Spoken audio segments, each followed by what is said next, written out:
All right, welcome everybody to the Jamstack Judge. Judge. This is Jamstack Judge. It's like However you want to juice, spell it, but however you want to say it, We're that gonna is what spend it the is. next hour debating how to pronounce it. I mean, Right, exactly. on a It will call be where the essence of it is kind of naming is difficult, the fact that Zhuzh is in there, and I mean, we're off on like proving the point straight away. It's great. Yes, absolutely. I mean, it really plays into the brand quite nicely, I think. So yeah, this is the Jamstack Zhuzh.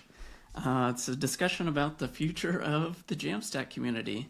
Yeah, and we kind of want to just have a nice, lighthearted discussion about where the Jamstack is, where we want it to go, and if we can have sort of a community organized, community led version of the Jamstack moving forward, or if even that's something that folks want. So today, I'm joined by our lovely panelists. We have four folks that have been gracious enough to join me today. We have Brian Rinaldi. He runs the Jamstack newsletter, developer experience engineer at LaunchDarkly, runs CFE.dev and also heads up Orlando Devs. We have Jared White. Say hello, Jared. Creative director at White Fusion, creator of Bridgetown, site generator, and also the proprietor of spicyweb.dev. It's a great site that has some very nice, spicy web development blog posts. We also have Brittany Postma, a staff engineer at Provi, a mentor at Zero to Mastery Academy, front-end dev at codingcat.dev, and founded Svelte Sirens, also a Svelte ambassador and Svelte contributor. don't list all the things. You want me to keep going? No. Do you have more additions? And finally, we have Phil Hawksworth, who has literally written the book on Jamstack, the author of Modern Web Development on the Jamstack, a very, very early Netlify employee, creator of the static site clock, setyourwatchby.netlify.app, and a world-renowned choral singer. Welcome, everyone. Thank you very much. I just want to start off just real quick with a very simple rapid-fire icebreaker. I know folks love icebreakers. I want to know how many files are in your computer's trash folder or recycle bin if you're on Windows. So I'll give you a minute to look that up. Just kind of give some insight into how folks manage their local computing environment, how often they clean their trash folder out, and I don't know what this says about me, but my trash is empty. Oh, there we come go. on. There we go. Starting off strong. Jared, 0. I have 4 things in my trash folder right now. Is anyone else It's hard for willing me to to get weigh an in? exact number here. How do you figure out the number? I think that it shows in the taskbar at the bottom of your Finder. I mean, the little bar that shows up in the bottom of your Finder. That's what I was trying to figure out too. How do you find the number? Yeah, I mean, it's not that mean, if you- bad. Mine's only like probably, I think it's like, it looks like about 20. Yeah, mine's about 20. I would say mine- too. Something like that. Mine's about 40, but that includes folders, and I'm not going to look in the folders. So I can't. Y'all see. are Well, Same. just Same. incredibly organized. it could be We have the an other way. incredibly Zach. group. It could be that we're not that organised. It's just that we're running low on disk space, and so we're desperately emptying out. I mean, I'm only speaking for myself, but. Well, yeah, I mean, the don't node, have to look at node modules folder can grow, so if you don't clear those out quite enough, then yeah, you'll run out low on disk space for sure. All right, I appreciate you for indulging me in that ridiculous icebreaker. Yeah, today I think we just want to sort of maybe level set a little bit about just a quick discussion about just what folks think about the Jamstack generally. I know it's a very broad topic, and there's been thousands and thousands of words spilled on the blogosphere in the last month or so about just investment in the Jamstack, what the Jamstack is as a definition, and I think it means sort of marginally different things to a lot of people. So maybe as a way to introduce that topic, I think an easy segue into that would be, what was your personal introduction to the Jamstack? It could be a project that you worked on, maybe a tool that you used that was Jamstack based. Maybe it was a conference talk. Just maybe an early introduction to the Jamstack style architecture of sites. And I think, Phil, maybe I'll start with you since you seem to be shuffling the least amount in your chair. Okay, amazing. Well, before I start on that, you did say I literally wrote the book. I think Brian's written a book on Jamstack as well. I think Brian's written a proper book, a couple. So I mean, I kind of gonna give props there. Great! But Yes. so my first introduction, I suspect, like many, I was probably using it before I knew before I'd heard the name. I think that's probably a common thing because I don't think it's a terribly new thing, although the name is maybe newer than the thing. But I'm sure we'll get into that in a bit. But when I was working at a big kind of advertising agency, I was often involved in trying to figure out how to build sites for clients, and they'd often have very complicated stacks that they wanted us to use and a simple site experience they wanted us to create. And so I got quite excited by Jekyll. I liked Jekyll. I liked turning templates and data into content and then serving them as static assets. And so I found that I was doing that quite often for certain projects and then trying to pitch it more and more often. And at the point I was doing that, I guess this is around 2013, 2013, I guess I was doing this. And so I started talking about that at conferences, like as if I'd discovered something magical and new when it was actually doing things how we used to do things in the old day, just a return to simplicity. And along the way, the thing that really made me excited about it wasn't so much as serving things as static, but the tooling that allowed us to do it. So build automation and some of the tools that were popping up. So that's how I was talking about it. And then I think introduced at conferences things that I discovered, some of the tooling around it, like Jekyll and GitHub Pages and BitBalloon, which was the forerunner to Netlify, and then got to know the folks at Netlify who were trying to figure out a way to talk about their stuff. And so it was conversations with them really that brought the term to me. I think they were trying to decide what to call it. So it was around that kind of time. So that was my introduction to it, but I was kind of using it before I knew what to call it. I had a name of my own for it because I felt it needed a name, and I don't know if I dare share that or not. Please do. Okay, I was describing it as the types of sites I was building were, I said they used a short stack because I like pancakes, I guess, and I figured it shortened the stack. There were fewer pieces in the stack, so I would describe things as a short stack.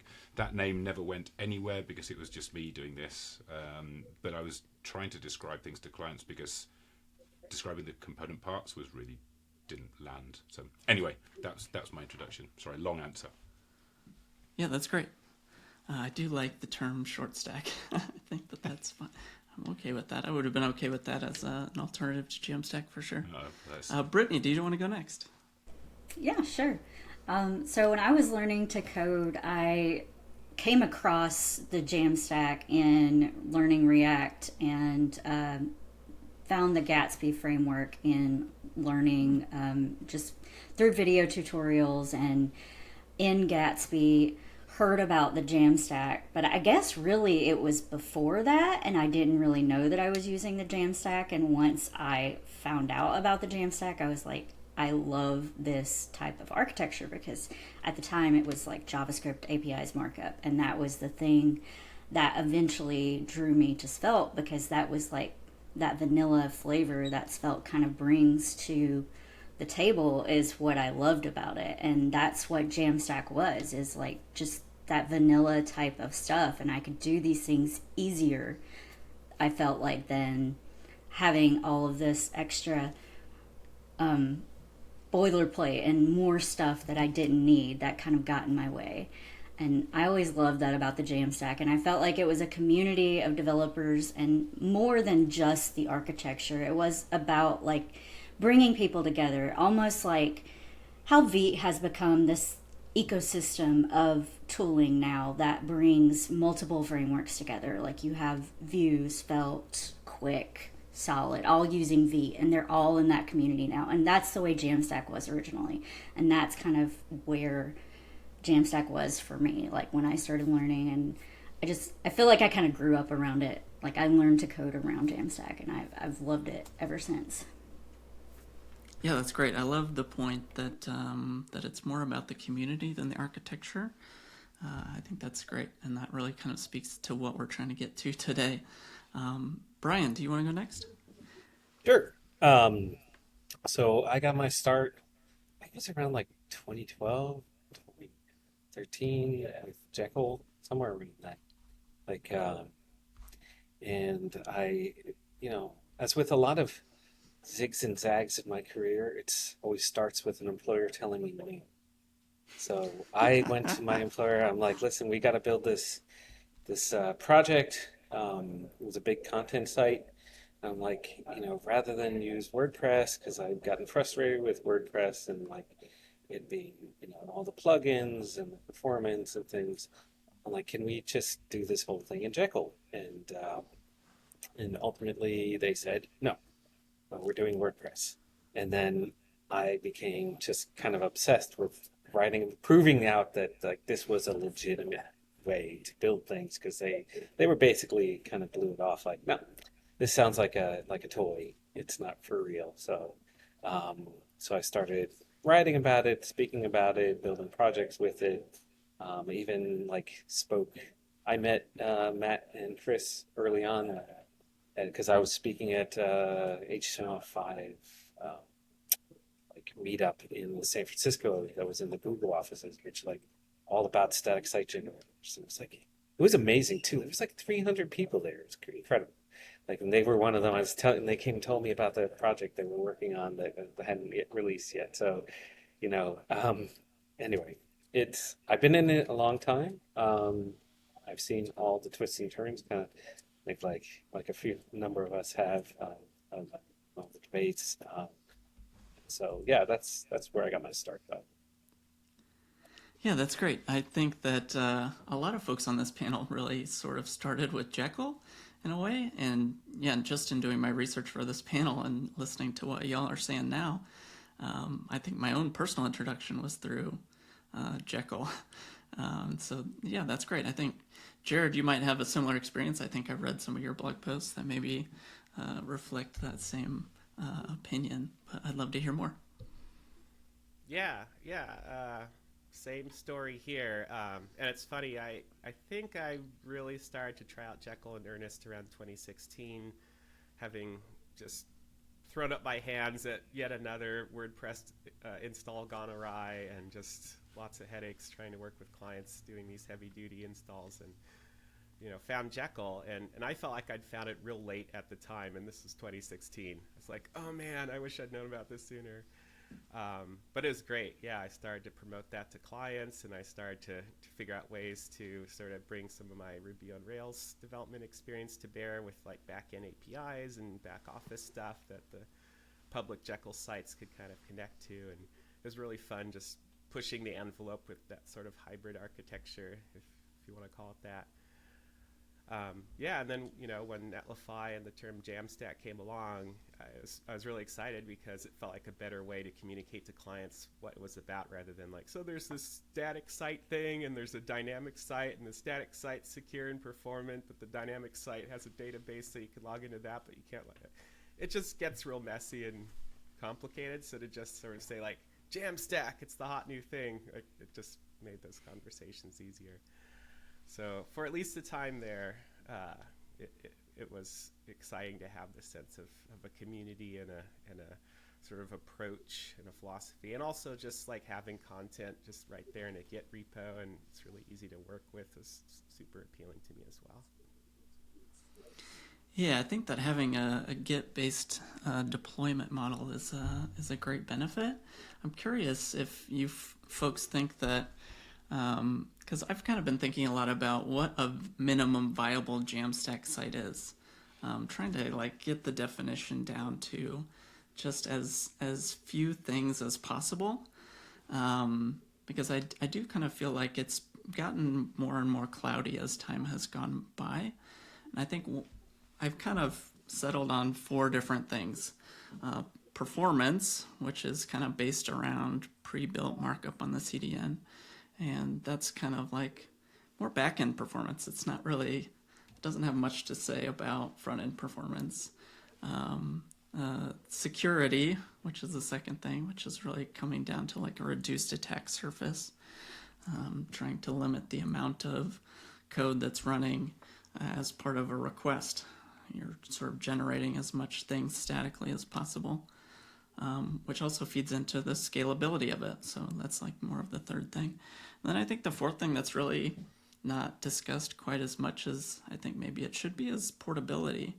So when you have a site that basically generates to a folder of static files, it becomes very portable to move that between hosting environments, which I think is great.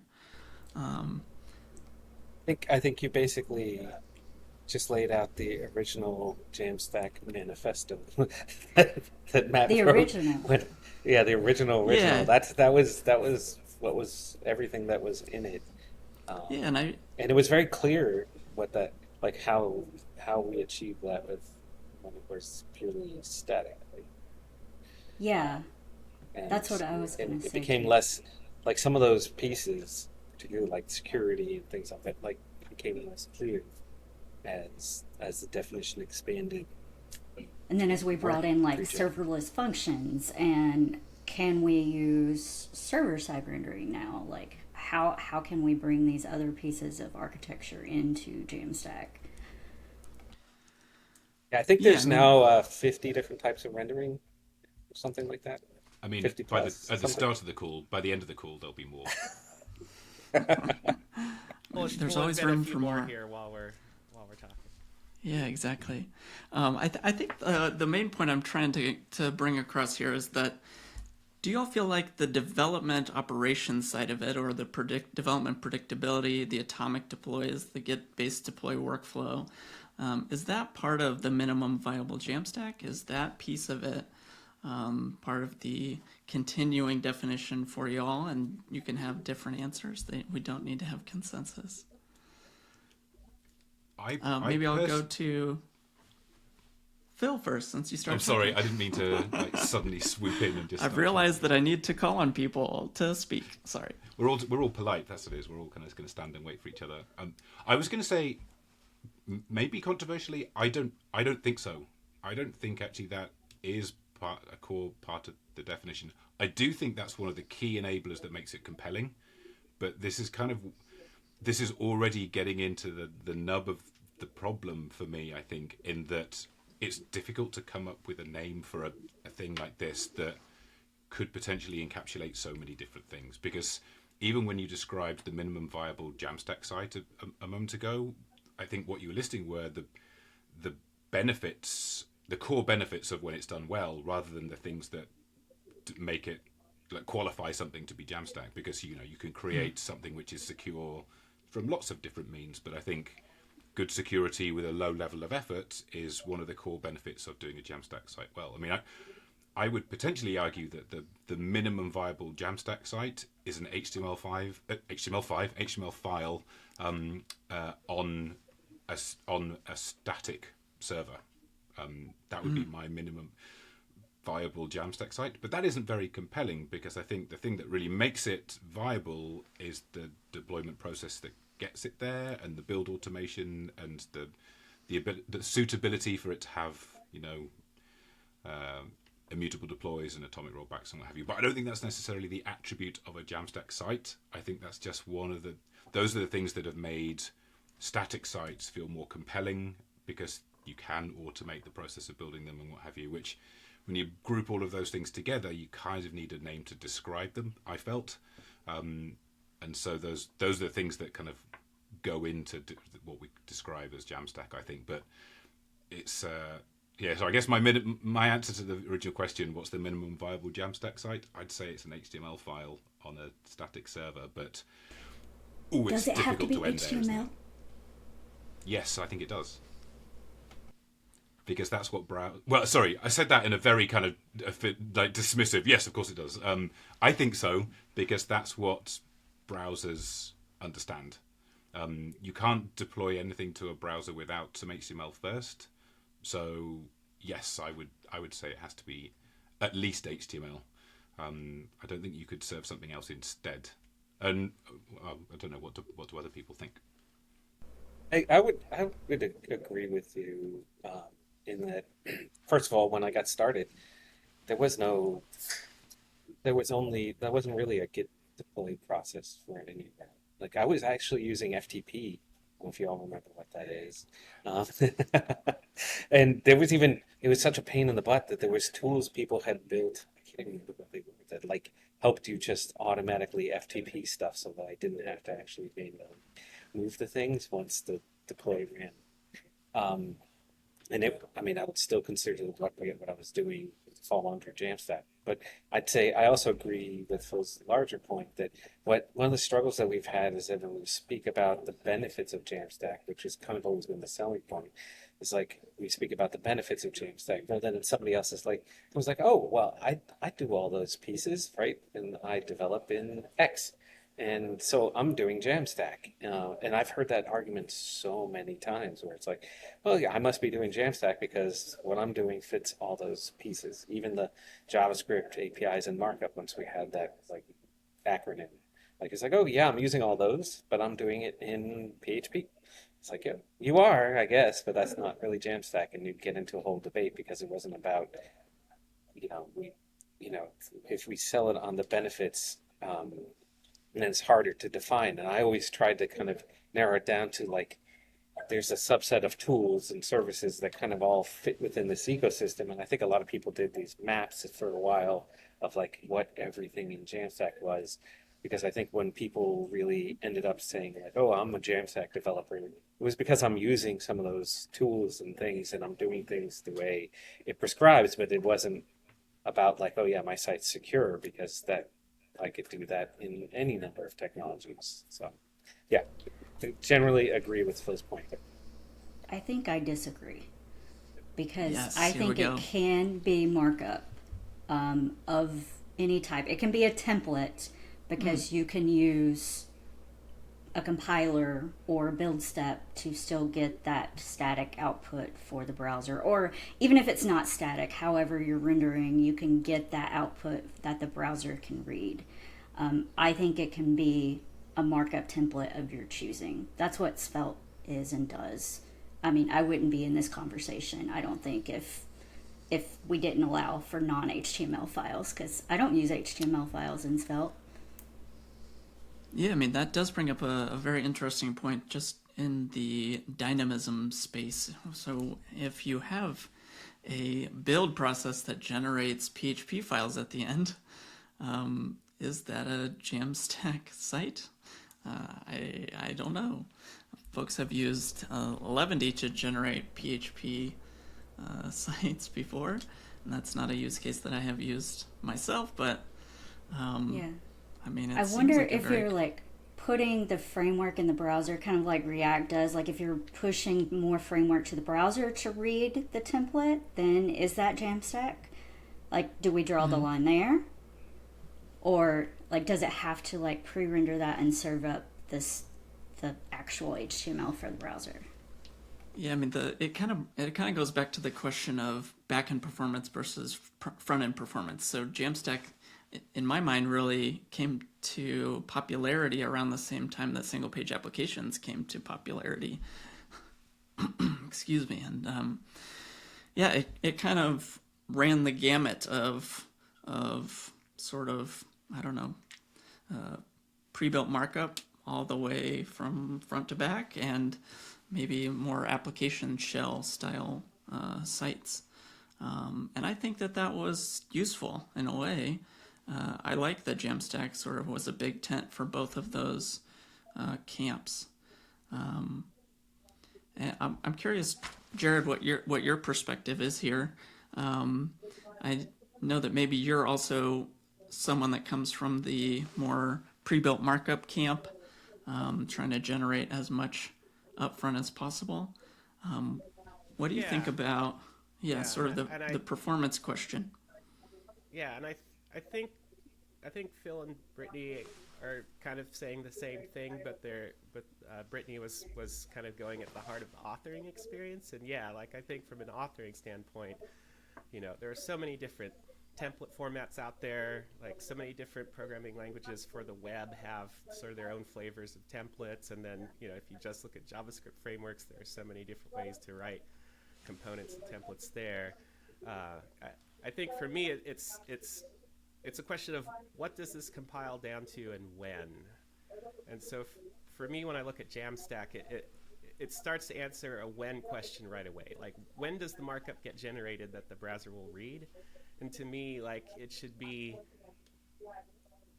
I say should, but like in my mind, the answer would be, most, if not all, of the markup is generated at compile time. So when the site has been built, when it's been compiled, when there's been that transformation, that build step at a certain point in time, like that's now a deployable artifact. And if you don't do anything else in the future, that artifact could live forever. And I actually think longevity is a really nice selling point of Jamstack, because I have sites that have been online for years and just nobody needs to touch them. They're just there. They run great because they were compiled, like a year ago, 2 years ago, 3 years ago, and it's fine. Like we don't need to recompile the website because nothing needs to change.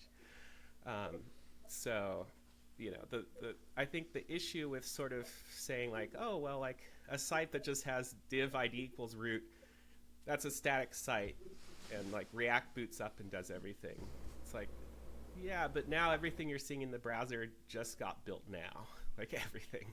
Your whole single page app just initialized out of the blue. The only static site part of it was like a little harness. And to me, like, sure, there are architectures out there where you need to do that, but is that Jamstack? I would personally argue no, but I'm sure there are folks that would be surprised by that.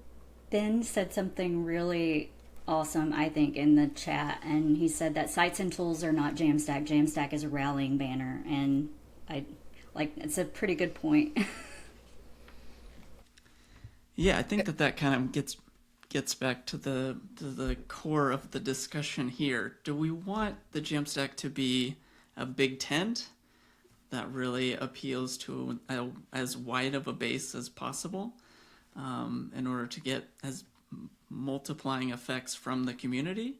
Or do we want it to be very prescriptive about the tools and the sort of the architecture rules behind the tools that generate sites on the Jamstack? And I think that is kind of gets at the heart of the identity crisis that exists right now, because I think the community is split in many ways. A lot of folks are in Camp A and a lot of folks are in Camp B. It seems like Jared is in a camp and Brittany might be in the other camp, and that's fine. Yeah, and I think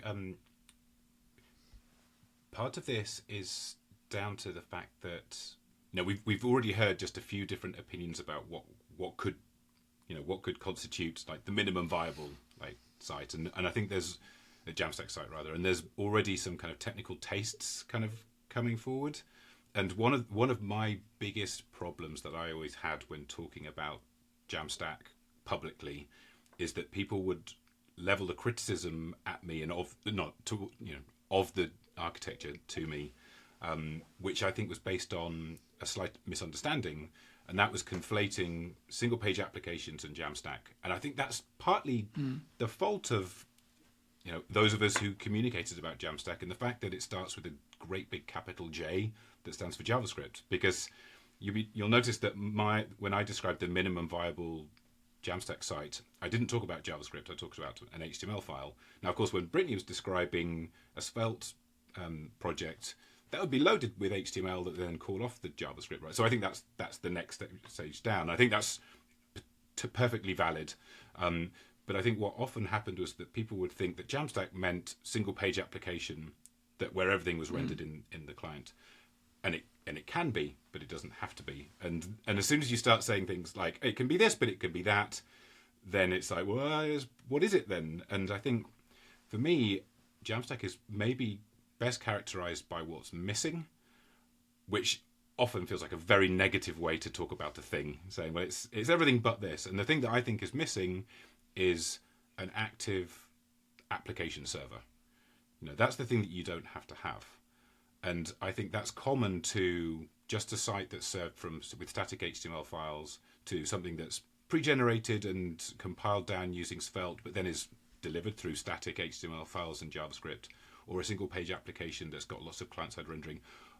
They're all good solutions for different things, and I wouldn't use the same solution for everything, of course, but they're all united by the fact that they can be delivered and as a result can be portable and performant and all the rest of these benefits that you mentioned, because you don't have to manage an active application server as well. And I think that's the thing that sets Jamstack apart from the others, but sometimes feels a bit negative as a way of trying to articulate something. It's everything in the world except these. It's like, well, that's quite broad. But for me, web serverless, if you like, is how I sometimes think. I'll throw another term out there. Why not? Is a characteristic that I think kind of encapsulates lots of things that I would personally describe as a site built using a Jamstack approach. Yeah, I think that just managing fewer things and reducing complexity is a very attractive proposition for so many developers as we get more and more specialized and we have to manage more and more things. Any reduction in that is helpful. Go ahead, Brian. But I would say that's part of where Jamstack struggles with these things, because it became increasing. I mean, I made a joke about the 50 rendering methods that. I mean, it became like where I had to give a talk about all the different rendering options there were. At the time it was Next.js, but it kind of led into a lot of the major frameworks. And I think what I hope to see is going back to that simplicity, which was, I think, the key selling point, and maybe a piece that was missing in that original manifesto, which focused on things like security and performance, but it was the simplicity. And I think a lot of us who started back then, that's what we loved. We went from something that had grown, like WordPress and other application servers that had grown incredibly complex and a lot of different, not even, and compared to today, it's nothing, right? Like it was, but at the time it felt complex, and it was often like painful when something broke. We didn't know where it broke because there was a lot of different moving parts. And then we moved to this, which reduced all that complexity. But over time, we gained it back with all kinds of different things we added to these frameworks that just became difficult again. It became difficult to explain. It became difficult to learn. I thought the learning curve became really steep for a while. I mean, it still is kind of. But I do feel like, we are going back to that. I mean, you've had that as part of 11D kind of from the beginning, is maintaining that simplicity. I also see tools like Astro also kind of generally trying to maintain that simplicity, although adding in pieces, I think, to stay competitive, but still relatively simple. So I'm hoping we go back to that, because I think that's where the key differentiator for Jamstack could be, is just from a developer standpoint, like this is simpler, and it doesn't.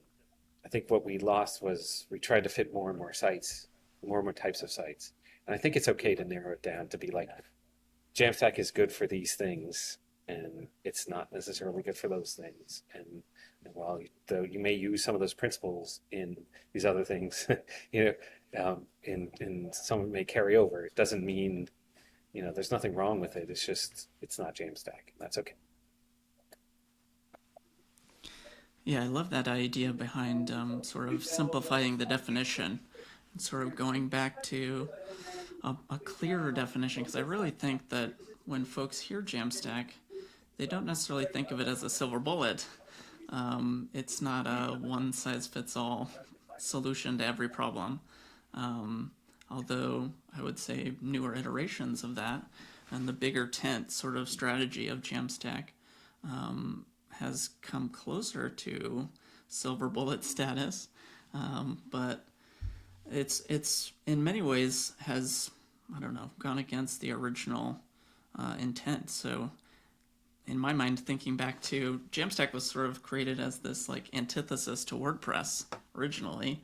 That's how I came into it. That's why I started using Jekyll, and that's why I really fell in love with static sites. And now we have sort of a lot more dynamic power as in under the Jamstack umbrella, but it's sort of introducing the same risks that sort of befell WordPress to begin with.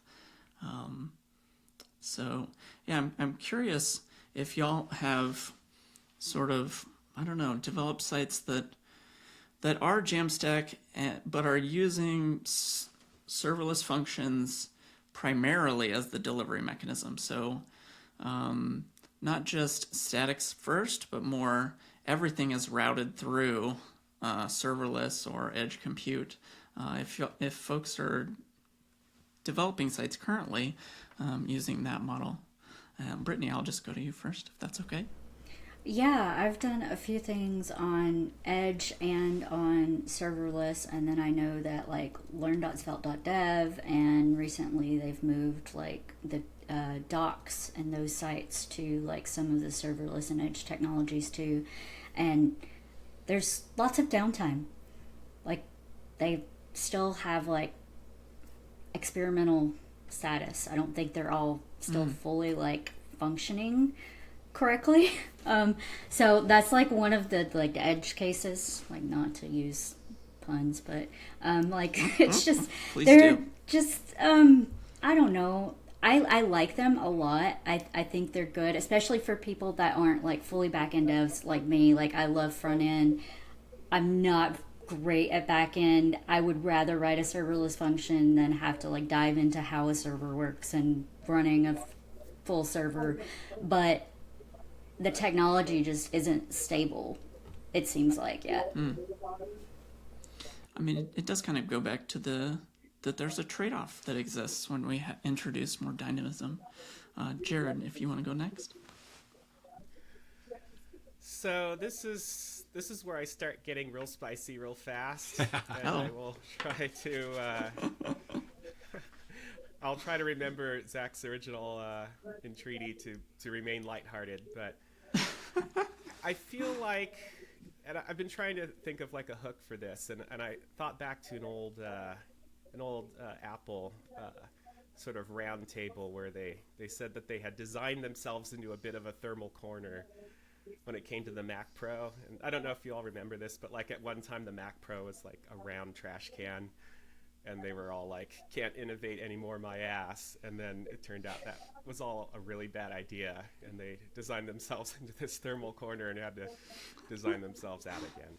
And I feel like with Jamstack, we need to have a little bit of a moment of reckoning, because we've been talking about like, oh, the tent got bigger and bigger, but it only got bigger in one specific direction, and I have to question why it got bigger in that direction. So, but to make this concrete, like my background is as a Ruby on Rails developer, as I've mentioned, and while I don't necessarily write and deploy new Rails apps that often anymore, back in the sort of height of my Jekyll and Rails days, to me, it seemed perfectly reasonable to have a public-facing Jekyll site that's statically built and deployed, but then there's an API off in a corner somewhere that it either talks to at build time or it talks to through some kind of client-side JavaScript.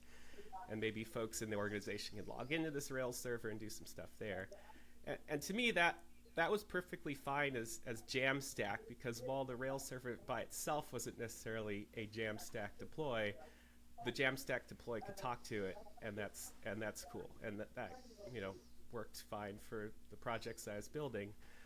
And then it felt like there was this little switch where Jamstack went from, hey, build and deploy static sites that can talk to APIs if they need to, whether that's at build time or at runtime, to Jamstack is static sites plus serverless functions.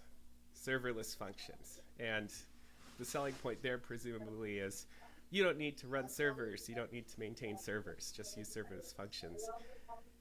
And that never really made sense to me because I didn't necessarily need to maintain any servers either building Ruby on Rails sites, like whether you deploy to Render or well, now I would deploy to Render, but back then maybe deploy to Heroku or deploy to whatever. Like there were plenty of managed services out there where you don't have to know Linux, you don't need to install PostgreSQL, you don't need to update packages, you don't need to do any of that. You just write some code, push it up to Git and you're done. And it's maybe slightly more complicated than serverless functions from a DX standpoint, but not that much more complicated, perhaps. So to me, serverless functions was like, here's a cool new tech, and we're going to integrate it into Jamstack because we can. But if you're building these other things with these other tools, that's not Jamstack. And to me, that was always sort of a, more coming from like, we're the hosting company that benefits from saying this is what Jamstack is, more than here's what developers actually need in the world. And that's where I feel like I would just say we need a little bit of an acknowledgement that, if we're going to say Jamstack is a big tent, I feel like we have to enlarge it to encompass, somebody writing an Express app in Node.js and deploying it up to Heroku. Because if you say, well, that's not Jamstack, then I would say, well, why are all these other things Jamstack? I think that's a distinction that is unnecessary. I'm gonna chime in if you don't mind. I'll disagree a little bit here. Go ahead. Which is that, I get the perspective that this was all driven by like business decisions, and I think they're obviously. I'm not going to say that business decisions didn't play a factor, but I always felt like Jamstack started like it started largely as a front end developer thing, right? Like this is people like, and we started adding in tools that to me helped the front end developer kind of move further towards the back end, right? So did Netlify. To where, right? But that's my point. It's like the thing is that I don't think it was just purely business decisions. It's like, well, I'm a front end developer, and I need to be able to like do some API work and stuff like that. But do some back end stuff. But I really don't want to. I don't know Ruby, and I don't want to have to learn Ruby, and I don't want to have to like set up a node server somewhere to do that all back end work. So like, if I can just write a function that just auto deploys for me, hey, that's great. And I'll be say like, as I loved it. I thought it was great. It was not like something that I felt like was being shoved down my throat. Now I think Jared, you came kind of from, you were a back end guy who was moving more front end. It feels like because you were a Ruby guy originally. I don't know. I'm guessing. Maybe full that's stack. why the perspective I've is always different. just said full stack, But yeah. I never felt like some of all of that stuff was driven by business decisions necessarily. I think there were some things, but like just adding in serverless functions wasn't one to me. I think some of the redefining of Jamstack for the broader tent was I think driven by, we have to adapt because Next.js kind of became the predominant way of building stuff, and they're doing these things, and we don't want to be, we don't want Next.js not to be part of our tent. Otherwise, we're pretty narrow at those things, maybe. But with that, it's not so spicy. I actually have to jump. As I warned you guys, I'm sorry. I'm just gonna dump that on you and then Nice. drop the mic. Mic drop later. Appreciate you coming today, Brian. Yeah, All right. Thanks for having me on. It's good to see you. I'll check on what you debate about this after. Yeah, see we what names we won't call you gossip when you about leave. you after you leave. Yeah, exactly. All right. Bye. All right, see ya. I do think that brings up a very interesting point just around Jamstack sort of did this pivot in sort of mid 2022 where it transitioned away from the acronym or the initialism JavaScript APIs and markup to just the term Jamstack, capitalized much differently. And it does feel like in a way that it again goes back to the same question that we've been talking about today. Do we want this to be a big tent, or do we want this to be a prescriptive thing where people understand very clearly the benefits and the trade-offs they're making when they buy into Jamstack? And I guess I can see both camps, and I think that I belong very clearly to one of those camps, but I won't let my bias show too much here. Yeah, I'm curious what y'all feel about the pivot, or the great schism that exists in the Jamstack world,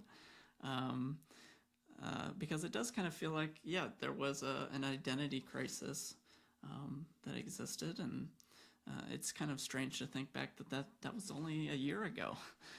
It feels much longer than that to me, but Is it only Phil, a year I'll ago? let you chime in. Yeah, it's mid Well, first of 2022. Yeah.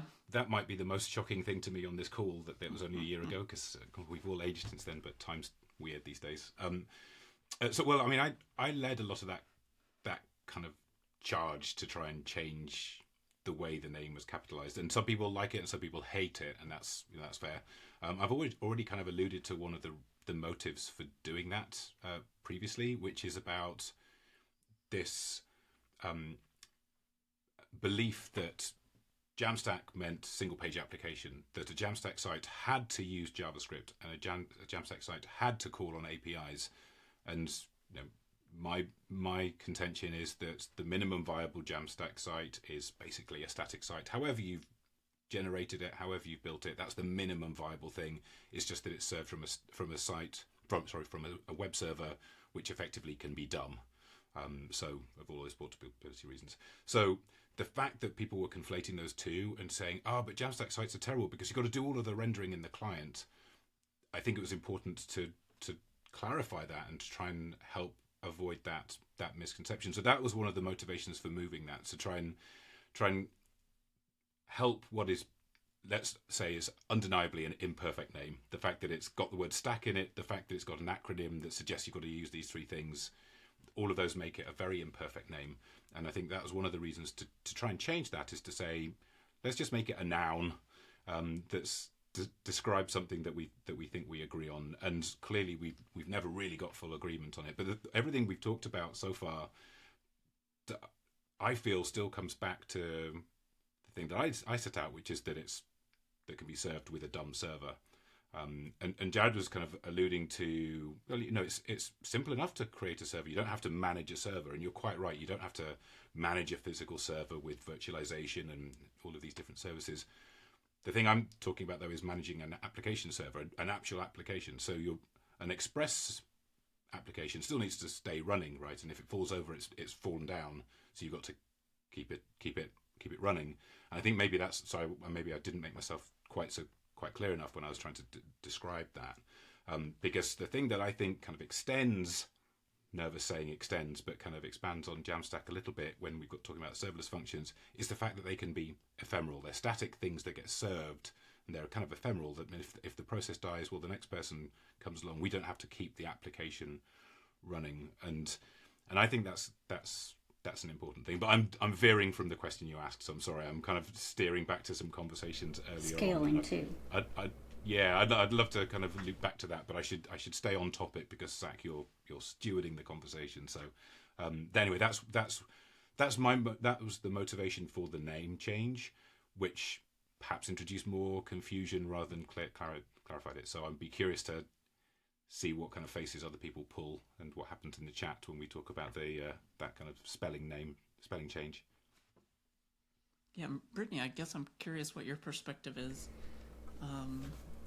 If you want to. Yeah. I was still at Netlify a year ago. We were actually all together a year ago today, the three of us. So Sorry, Jared, we're teaming up on you right now. Yeah. I mean, obviously, like, Phil was in the conversations with, like, the transition, so he has a little bit of insight into why all of that happened. Obviously, he knows a little bit about that, so listen to what he said.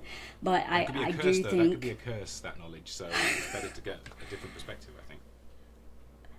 I do think from the business sense, like Netlify is chasing Next.js a little bit. Like you have to keep that in mind, and I do think they want to keep Next.js in that fold, and that's always in the back of their mind, and you have to just keep that in the picture somehow, and so you have to bring that in, and it's just constantly evolving to keep that in play somehow. And I don't know that that had anything to do with it. I just it feels like it may have played into it, but I I don't know. I still think that it can. I think that you can have a server, you cannot have a server. I don't care. I still think it has more to do with the community, and serve whatever kind of site you want as long as you have good performance and some of the basic philosophy. I think it qualifies as Jamstack. You can be my friend no matter what tool you use. I don't care. Yeah, yeah, that's great. I think that the call out to Next.js is a very interesting one, in that I do feel like Next.js really kind of stretched the boundaries of Jamstack. It really did introduce some more runtime things, really at the cost of some portability as well. And in that regard, I think that Next.js is has the capability to be much less Jamstacky than a lot of frameworks that exist today. And that kind of, again, it comes back to this question of, do we want to be very prescriptive because it makes it more easy to communicate these trade-offs, or do we want it to be a big tent that encompasses everything? And I think that you can probably see where my bias is now, in that I'm maybe more in favor of the former, because I want to use Jamstack as an educational term. I want Jamstack to have very concrete definition. I want folks to understand I'm making a Jamstack site. These are the trade-offs that come with that, and sort of move away from this idea that Jamstack should be a silver bullet that can solve all of our problems, because I think as senior software developers, we kind of understand that silver bullets don't really exist. Yeah, but it doesn't mean that you can't use Next.js to create a Jamstack site. So it's very Yes. hard. Like there's a hard line there, and where do you draw that line? So it's just it's difficult once you start drawing lines in the mud. Like where is that line? Yeah, that's a great point, because you can do a static export of a Next.js site, and then it becomes a question of Next.js can be used to build a Jamstack site, but is it a Jamstack tool? I have no idea. Yeah, Is that even worth classifying? I'm not sure. Go ahead, Phil. I think, yeah, it's difficult to start to include the tooling into what makes a qualify for this, because you can use anything, can't you? You can use Bash, you can use WordPress to generate a static site. You can. So I think I don't think that helps the quest for clarity really. I'm keen on turning the tables actually, and Zach, you've been asking a lot of questions and you kind of started to express an opinion there, and I'd be really keen to hear when you said you'd quite like it to be quite prescriptive and have a nice clear definition.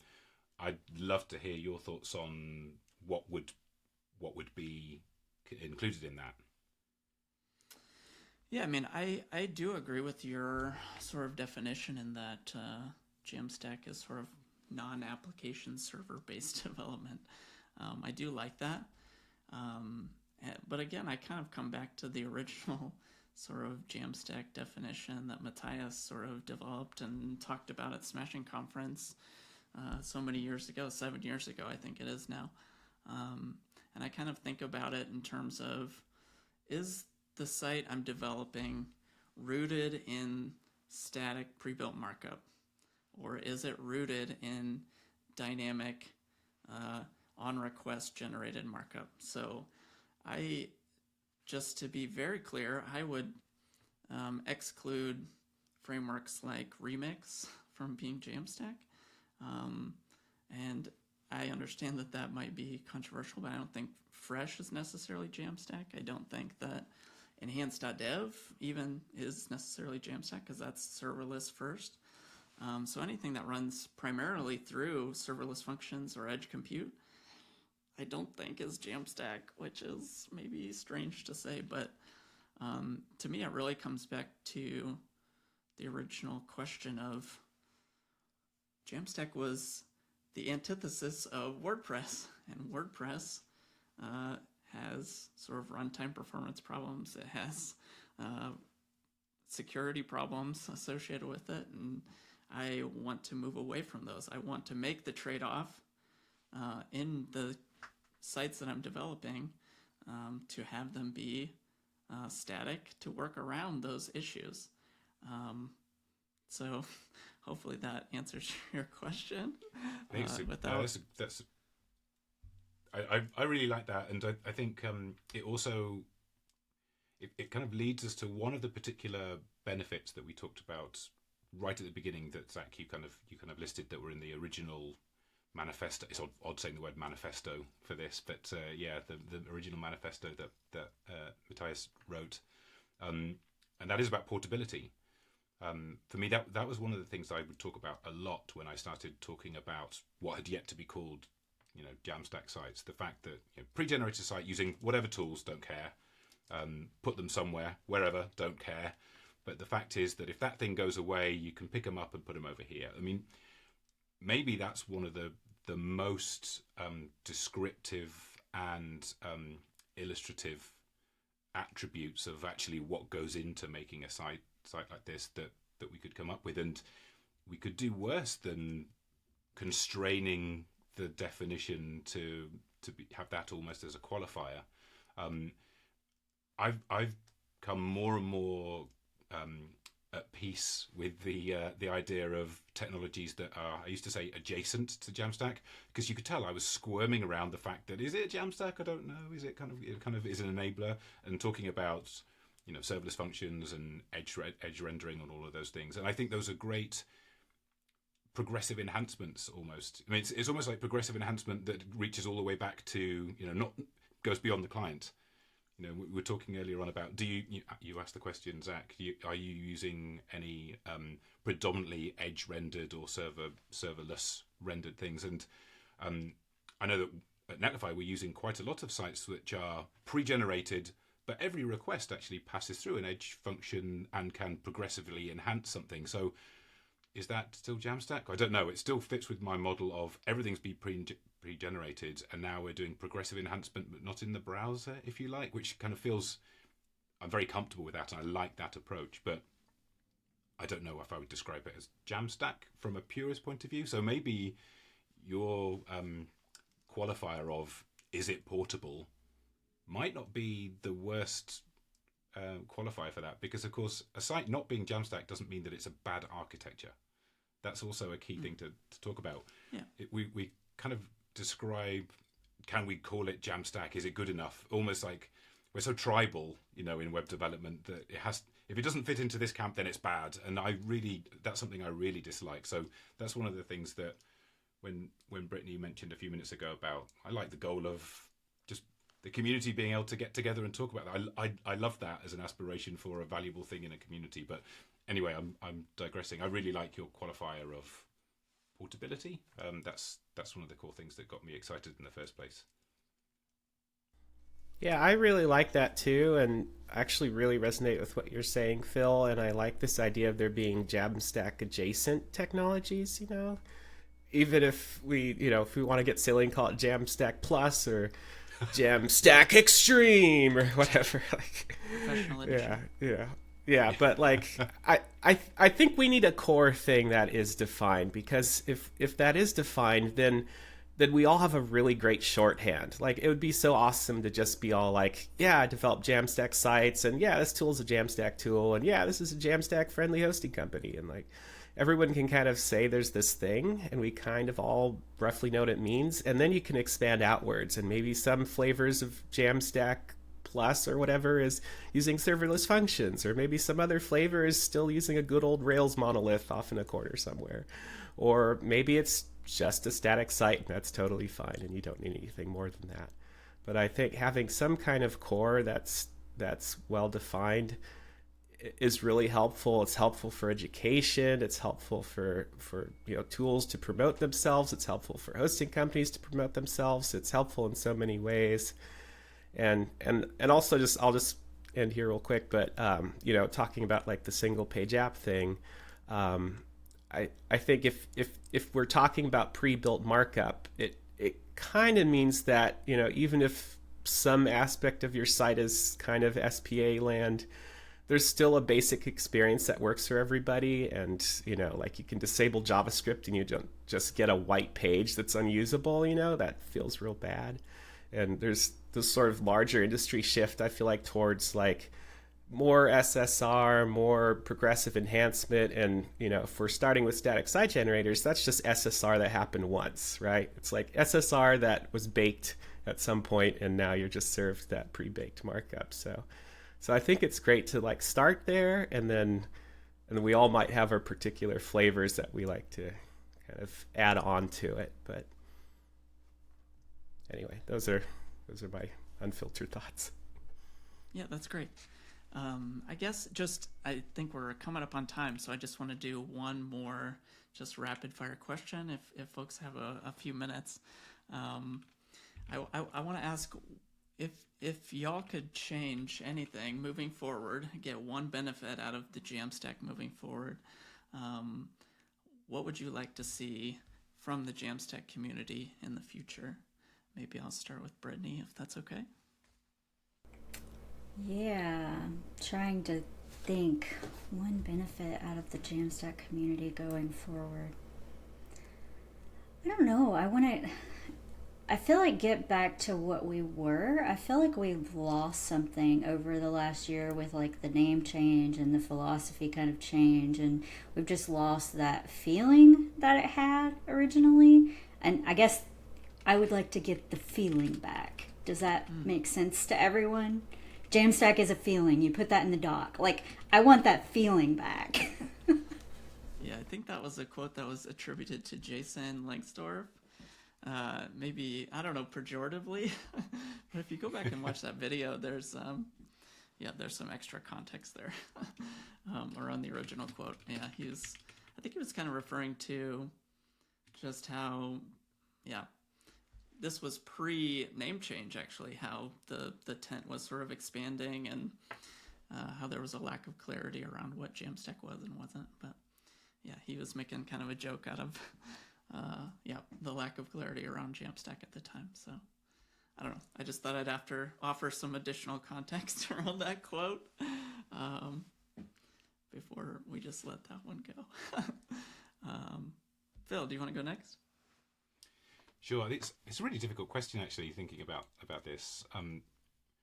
My biggest kind of wish really is around not feeling like web development is a zero-sum game, and thinking if you like one technology, then all the rest of them belong in a fire. I find that's really counterproductive, because there's lots of different types of experiences, lots of different ways to build for the web, and I think it's great to be excited and enthusiastic about an approach in a technology, but I'd love for that never to spill over into a feeling of dumping on everything else, because sometimes you choose this tool and sometimes you choose the other tool. So I'd kind of like, maybe this is a wish for the web development community larger than the Jamstack community. It's a bit broader, so I don't quite know how far our remit stretches, but that's a behaviour that I'd particularly like. It's just an acknowledgement that you can like one thing without that meaning that you dislike the other things, and knowing that you can reach for different tools depending on the thing that you're creating and what your requirements are. And I think that's an important thing to be able to do. There's been lots of talk recently about, is Jamstack dead? And you see that kind of described a lot. And I think we've talked a lot about how the term is problematic and it's difficult, and we've kind of expanded beyond it. And so maybe the term has outlived its usefulness. It was very, very useful for me for a long time, but in its current state, I think it can create more division than unity. So I'd love to get back to more unity. And if that's a change by tightening up that definition in the way that you're describing, Zach, or or something along those lines, I'm all in favour of it. But I think the approach at the core of it, the things that we've talked about and the values, I think that's very much alive and well and thriving. And I'd kind of like to get past, the need to really define it very clearly and thrash out what it means. But we're not past it because we don't have pure understanding. And I think maybe some of the things that have been suggested in this conversation would be really helpful to that if we can arrive at that. So I'd be keen to help kind of push us towards that if that's possible. Yeah, that's great. Jared, do you have any thoughts?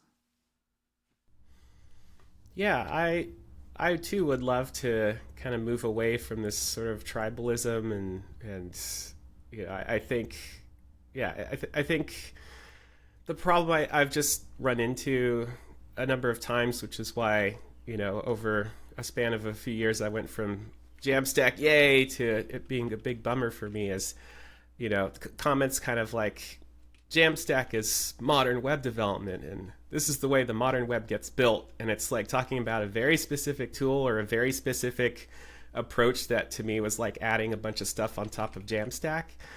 And I kind of feel like if we can be sort of self-reflective and say Jamstack is a way the modern web gets built, and there are lots of different ways, and Jamstack is one of them, and maybe Jamstack can evolve by integrating well with more and more different approaches. But I just feel like kind of coming up with a big tent but in a very specific prescriptive direction and then saying that's the modern web, I feel like creates that sense of tribalism and really excludes a lot of people. And again, like speaking for myself, like if I want to stand up a simple Ruby app, like can I do that and be part of Jamstack? And it feels kind of bad if I can't.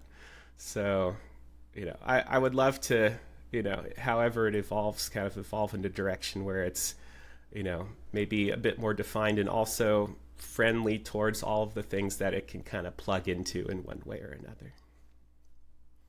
Yeah, that's great. I do feel like that the more clarity we have around the definition and the more clarity we have around the benefits and the trade-offs of that definition, make it easier to communicate with folks that are sort of outside the Jamstack umbrella, when you would choose Jamstack and when you would not choose Jamstack. And I feel like we really haven't sort of dove into when you would not choose Jamstack as deep as we need to, in a way that is, I don't know, as technologically upfront as maybe we could, or architecturally just the best way to communicate things. Go ahead, Brittany. I think that we need to treat it too as we're not shaming people that don't use Jamstack. It's being inclusive in a kind way, and we're not shaming you because you're not using Jamstack. So, and I don't think that Jamstack can ever really die, because it's whatever it means to you, if it's a static site or if it's just about performance, whatever it is, that exists in the world. It's not going to die. So I don't think it is, and I just think we all need to be just kinder and nicer in general. So I mean, I think if we start doing that as a community and present that out into the world, then people will see that and will come to that. Yeah, that's just an incredible closing note. I don't think I could have put it any better myself. And so with that, I guess I will thank everyone for participating today. If you have further questions, I think that we will probably keep this conversation going, maybe have a couple more of these events in the future. I would love to keep this conversation going, because I do really feel like there's an incredible value in the Jamstack community, even if we might have disagreements about the exact details of technical architecture behind it. Yeah, there's a great power in organizing a community around the Jamstack. So thanks everyone for coming. Thanks for people that watched online. And yeah, see you next time.